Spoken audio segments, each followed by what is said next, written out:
Raw took place in Perth, Western Australia at RAC Arena. This is the third consecutive show at that venue, and we still had the same set that we first saw on SmackDown, which definitely gives the show a nice touch, I have to say.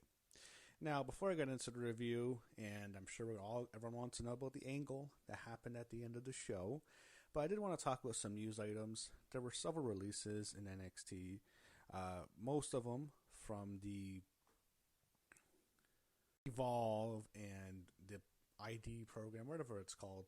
People you don't really see on NXT, that's where most of the releases from, but there was one notable one, and that was Stevie Turner, who was let go. I think she officially worked as an assistant on screen to Ava, but she was let go, and that was definitely a surprise, I have to say.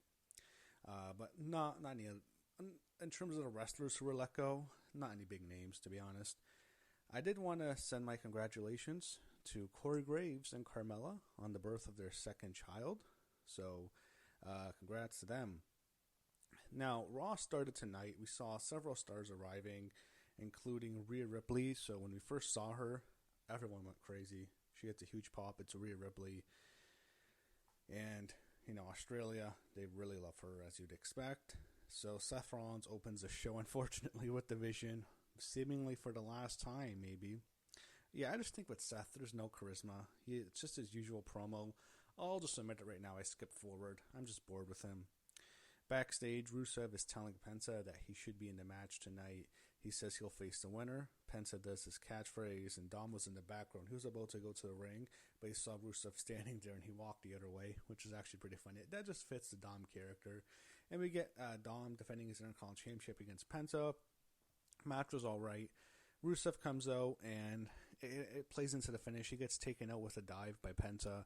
So Dom takes the Timekeeper's hammer, and he hits Penta in the knee. Then he puts the hammer in his boot. He hits a 619 with the boot in his hammer, and then he hits a frog splash on Penta for the win. So Dom keeps his belt, and he'll face Rusev next week. Jackie Redmond interviewed LA Knight backstage. As he's cutting his promo, Punk walks in. They go back and forth. Asuka is yelling at Kairi Sane backstage. She blames her for losing. Kairi is very sad. And then Asuka just slaps Kairi so hard. It was a loud slap. She smacked this chick. It was loud. And fans are pissed off after she slapped her. And they're chanting, Asuka's a shit cunt. I'm not lying. That's what they actually called her, a shit cunt. And they didn't censor her. I guess Netflix didn't really understand what they were saying. So Rhea Ripley comes out next. Massive pop. Looking great in Australia. Everyone loves Rhea Bloody Ripley. She's super pumped up, and Io Sky is with her, supporting her. She looked like Io looked so excited to be backing Rhea, like she was her cheerleader. It was actually pretty good. Actually added something to the match and or to the entrance, I thought, because Io can really be sometimes too animated and too over the top. But yeah, the focus is on Rhea in Australia getting a huge pop. They show some of Rhea's friends, I believe, in the crowd. A couple MMA fighters who happen to be UFC champions, Alexander Volkanovski and Jack Della Maddalona, if that's how you pronounce his name right. I've seen them both fight before. Both of them, I think they're both UFC champions. That's how they announced them. They were in the crowd. They got pops. Then we get Kairi Sane taking on the hometown girl, Rhea Ripley. Asuka and Kairi in the Sane.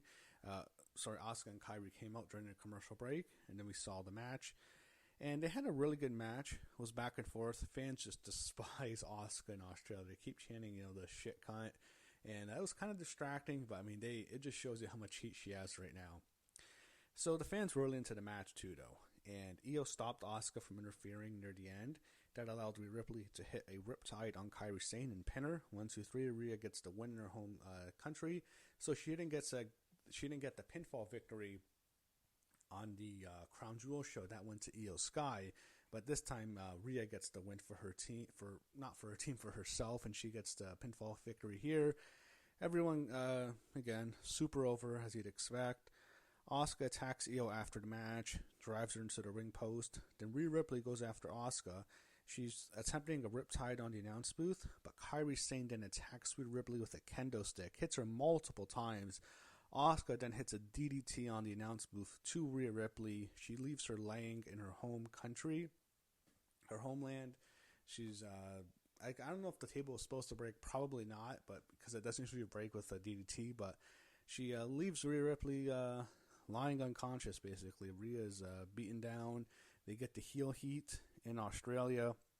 When we come back from commercial or a Netflix break, whatever you call it, they show footage of Rhea Ripley and Io Sky being helped to the back. So definitely a heavy heat angle for Asuka and Kairi, especially Asuka, who I think right now, I have to say, I think Asuka might be doing her best work. She's great as a heel. Jey Uso and Jimmy Uso are backstage in the locker room. They're arguing about Roman Reigns, and Jey talks about how he messed up his world title opportunity when he came out to defend Roman at Clash in Paris, and he doesn't want to do the same thing again, and Jimmy kind of gets upset about that. They continue to tease tension. We get Bronson Reed taking on Jimmy Uso, so Jimmy has his ribs taped. Bronson wins the match after a tsunami. After the match, Braun Breaker hits a spear on Jimmy Uso. He hits another, and he goes for the super spear on the outside. But Jey Uso makes the save. He fights them off, and the Usos continue to argue afterwards. So I don't know. I mean, like, do I need to see another Uso match? I had one of the worst matches in WrestleMania history last year. I think I'll skip on that.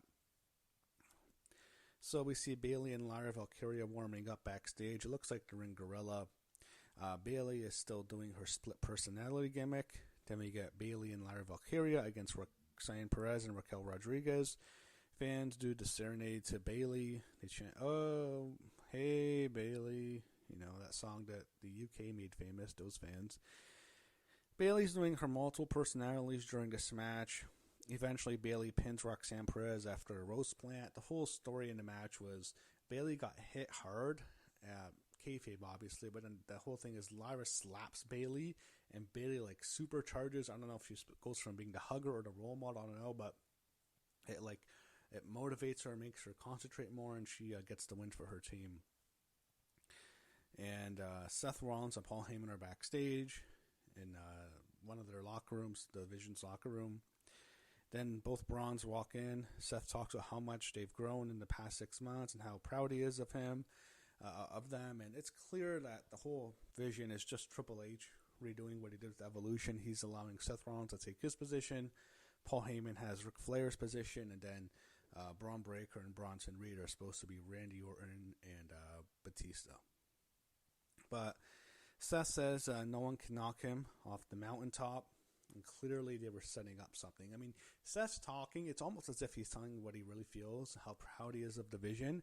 It was kind of, they're kind of foreshadowing that this is the end in a way. AJ Styles talks Adam Pearce backstage. Pearce shakes his hand after the match with Cena. Dom walks in and complains about his match next week with Rusev. AJ wants a shot at the tag team titles with Dragon Lee to take on Finn Balor and JD McDonough, who are not on the show. Pearce makes the match for next week. Dom's upset about it. He has to tell them. They preview next week's show. Jackie Redmond interviews Stephanie Vacquer in front of the live audience. Stephanie says she's the first person to win 4 titles in 1 year, which is true, probably. Who else won 4 titles in their first year with the company? She won the NXT Women's North American Championship. I believe she beat Fallon Henley last year. And then this year she beats Julia to win the NXT Women's Championship at the NXT Roadblock show. And then she beat Io Sky to win the vacant Women's World Championship at WrestlePalooza. And then she, even though this really isn't, a championship you can defend, she won the Crown Jewel Championship on Saturday, this past Saturday, by defeating Tiffany Stratton. So it's a huge year for Stephanie Vacquer. And she is then interrupted by Raquel Rodriguez and Roxanne Perez. Raquel was talking first, and Roxanne says she should be the champion. They stare down, and Roxanne's talking about how she feels she hasn't been getting the opportunities, and she's been screwed out of the belt and stuff like that. So clearly Roxanne's Stephanie's next opponent. I'm interested to see how they're going to build this up, because I think Liv Morgan's going to be back soon, and maybe Roxanne's going to beat Stephanie, and she goes on to face Liv Morgan. Maybe Liv Morgan wins the Rumble, and it's Roxanne and Liv at Mania. I'm not sure they're going to do that, but that could be a direction. They announced a 3-day attendance. That's 40,000 people over SmackDown, Crown Jewel, and Raw. Then we get our main event, number 1 contenders triple threat match. Winner faces Seth Rollins, probably at Saturday night's main event. LA Knight against Jey Uso against CM Punk. So there were several near falls. Fans were into it. There was a fight forever chant, which I don't like. It's such a mark chant. Punk eventually gets a win after he hits the go to sleep on Jey Uso. He'll challenge Seth Rollins once again for the World Heavyweight Championship. Now, the big thing that happened on the show was what followed. So, after the match, we hear Rollins' music hits. The Division come out and they beat down CM Punk. He gets hit with a spear and a tsunami. Then he's out of the ring. They're posing, Division is. But Braun Breaker's in the corner as Seth Rollins has his back turned. And out of nowhere, Braun Breaker spears Seth Rollins. I mean, he's looking in the corner. Seth is posing with his belt, and then Braun just spears him, and Heyman sells it perfectly. He's shocked. Bronson Reed is kind of stunned. He doesn't know what's going on. And that was a great moment. And then he tells Bronson Reed to make his decision, and Bronson chooses Braun, and then he hits a tsunami on Seth Rollins. And then he makes Paul Heyman make his decision, and Heyman decides to go with Braun and Bronson. He raises their hands. The three of them pose over Seth Rollins' fallen body, and that is how Raw ended, with a ruse. Yeah, you heard me. That's just a ruse. This is not real. This is part of a storyline. I know when I say real, I mean it's not actually going to happen. The Division is not done after only 6 months. I think this is all a ruse. I think Seth Rollins is going to keep his belt. I think he'll beat Punk. And I think at Saturday night's main event, Division will turn on Punk. Or not turn on Punk, but they'll side with Seth again. And it'll be like his injury last time. This was all a ruse. And I don't believe they're breaking up Division just yet. Eventually it will happen, but I don't think this was it. I think Seth is going to still be in Division, and they're not done. But maybe I'm wrong. Who knows? But right when I saw it, I thought, no. This is all a storyline. That's how I feel. But, hey, if I'm wrong, I'll admit it. That was Raw, and that recaps WWE's long weekend in Australia. They return to the States on Friday, and we'll see where we go from here. And I'm still of the belief that Division is not done, and what we saw on Raw was only a ruse.